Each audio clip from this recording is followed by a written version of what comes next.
إلهي لست للفردوس أعلى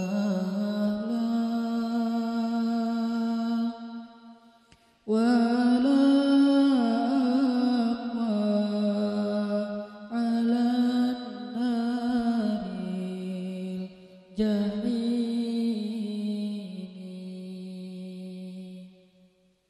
فهب لي توبة واغفر ذنوبي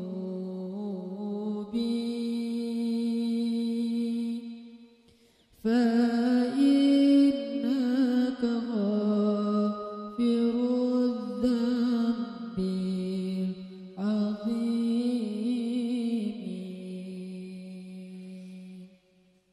Teman-teman sekalian, bait-bait kasidah itu ditulis dan dirangkai oleh para ulama adalah tentang pengakuan dosa seorang hamba. Ketika seorang hamba berada di puncak penyesalan dan merasa tahu diri bahwa dia adalah seorang hamba yang kotor, sehingga dia mengatakan, Ilahi lastu lil firdausi ahla. Ilahi, sesungguhnya saya tidak layak masuk ke surga Firdaus. Saya kotor, saya hina, saya penuh cela, saya banyak aib, saya banyak dosa. Sangat tidak layak saya masuk ke surga Firdaus-Mu ya Allah. Tidak ada satupun amal yang bisa saya banggakan sehingga menjadi jalan bagi saya masuk ke surga Firdaus-Mu ya Allah. Kita harus merasa diri kita rendah di hadapan Allah. Itulah kenapa kita sujud. Dan Allah suka kepada orang yang merendahkan diri di hadapannya. Itulah kenapa Allah suka kepada hamba yang bersujud. Seandainya pintu surga itu terbuka dengan kunci amal solih, saya tidak punya kuncinya ya Allah. Saya beramal solih tetapi belum layak untuk membuka pintu surga. Saya sholat, saya puasa, saya tarawih, saya sedekah, tapi semua itu belum cukup untuk membuka pintu surga karena keterbatasan amal solih saya. Masih banyak kesalahan dalam amal-amal yang saya kerjakan karena saya bodoh ya Allah. Lalu bagaimana nasib saya kelak di akhirat ya Allah? Jika ditimbang-timbang, sungguh kedurhakaan saya lebih sering daripada istighfar saya ya Allah. Saya tidak pantas menjadi penghuni surga ya Allah. Wala aqwa 'alan naril jahimi. Tetapi saya juga tidak akan kuat dengan azab neraka jahim-Mu ya Allah. Karena sesungguhnya tidak ada satupun dari makhluk-Mu yang sanggup merasakan azab neraka. Semuanya takut kepada neraka-Mu ya Allah. Jangankan 1 tahun, jangankan 1 bulan, jangankan 1 hari, sedetik pun tidak akan sanggup ya Allah. Karena saya mendengar sesungguhnya Rasulullah SAW bersabda, azab yang paling ringan bagi penduduk neraka adalah dipakaikan baginya sendal terompah dari api yang membakar kakinya sampai mendidihkan kepalanya. Itulah azab yang paling ringan di neraka untuk orang yang paling ringan berbuat dosa. Bagaimana dengan saya ya Allah? Dosa saya banyak. Saya pernah durhaka kepada ibu bapak saya. Itu saja sudah cukup bagi saya mendapatkan azab yang lebih besar di neraka, dan saya tidak sanggup ya Allah. Saya pernah durhaka kepada ibu saya. Saya marahi ibu saya karena satu kesalahan. Padahal saya lebih sering berbuat salah dibandingkan ibu saya.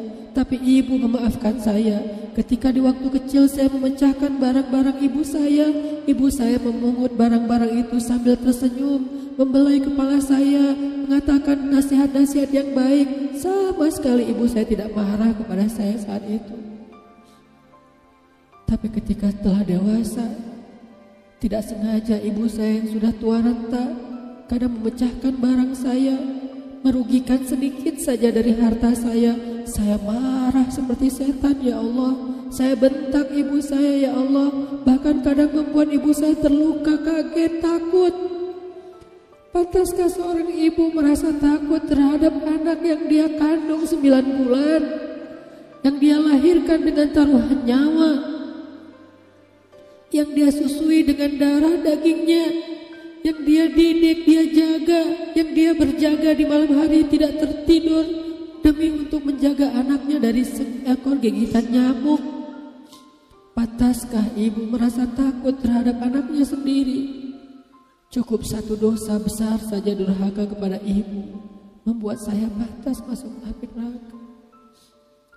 Belum lagi dosa saya kepada ayah. Ketika saya berdebat habis-habisan di hadapan ayah saya, hanya ketika ayah saya menasihati saya dengan satu nasihat sederhana, saya debat ia, seolah-olah wawasan saya lebih banyak, ilmu saya lebih banyak, pergaulan saya lebih luas, pendidikan saya lebih tinggi. Padahal semua itu saya dapatkan hasil dari perjuangan dan pengorbanannya. Ketika keduanya sudah menjadi tua dan lemah, kadang keduanya rindu kepada saya, ya Allah. Mereka memberi kami pesan, ya Allah. Mereka bertanya, bagaimana kabarmu anakku? Tapi kami tidak peka. Hati kami tertutup dengan ego dan sombong. Kami tidak bisa membaca teks itu dari perasaan mereka. Kami hanya membaca teks mereka dan tidak segera membalasnya. Kami anggap teks dari orang tua kami tidak penting, masih bisa ditunda untuk dijawab nanti sore. Padahal mereka sedang kangen, sedang rindu kepada kami, ya Allah. Mereka tidak mengatakan kami rindu kepadamu wahai anakku, karena mereka tahu kalimat itu akan mengganggu kami. Kalimat itu akan menjadikan hari kami tidak lagi mudah. Kalimat itu akan merusak konsentrasi kami dalam bekerja. Kalimat itu akan menghalangi banyak urusan kami, sehingga mereka menahan diri. Mereka hanya bertanya, apa kabar kami? Lalu kapan kami berbakti kepada mereka, ya Allah? Sampai seusia ini kami masih merepotkan mereka, ya Allah. Kapan kami akan berbakti kepada mereka? Rasanya kami lupa. Entah kapan kami pernah memijat kaki mereka setelah mereka seharian bekerja. Entah kapan kami pernah memberikan minuman hangat untuk mereka. Kami durhaka kepada orang tua kami, ya Allah. Bahkan setelah mereka wafat, kami lupa mendoakan mereka di dalam salat kami. Harusnya kami disiksa di api neraka, tetapi kami tidak kuat, ya Allah. Belum lagi durhaka, kedurhakaan kami yang lain, dosa-dosa besar kami yang lain. Kami pernah bermaksiat kepadamu diam-diam, ya Allah. Kami pernah berbuat dosa diam-diam, dan padahal kami tahu itu dosa besar. Tapi kami tidak peduli, kami tidak takut kepadamu. Seolah-olah ancamanmu itu hanyalah mitos, seolah-olah ancamanmu itu hanyalah fiktif, seolah-olah apa yang kau firmankan di dalam Al-Quran itu tidak benar-benar ada. Kami sombong menantangmu dengan berbuat dosa. Banyak dosa yang kami tidak bisa menyebutkan satu persatu, ya Allah. Keluh lidah kami untuk menyebutkan dosa-dosa kami, ya Allah. Malu untuk menyebutkan dosa-dosa kami, ya Allah. Tidak ada yang bisa kami harapkan darimu selain Engkau terima taubat kami, ya Allah. Fahabli taubatan, beri kami taubat yang nasuha, ya Allah. Terima taubat kami, ya Allah. Kami belum berani meminta surgamu, kami juga tidak akan kuat dengan nerakamu. Kami meminta terimalah taubat kami, penyesalan kami, janji kami untuk kembali kepadamu, memperbaiki diri. Teman-teman sekalian, mari kita baca bait itu dengan penyesalan. Kita baca bait itu seolah-olah kita sedang curhat kepada Allah Subhanahu wa taala.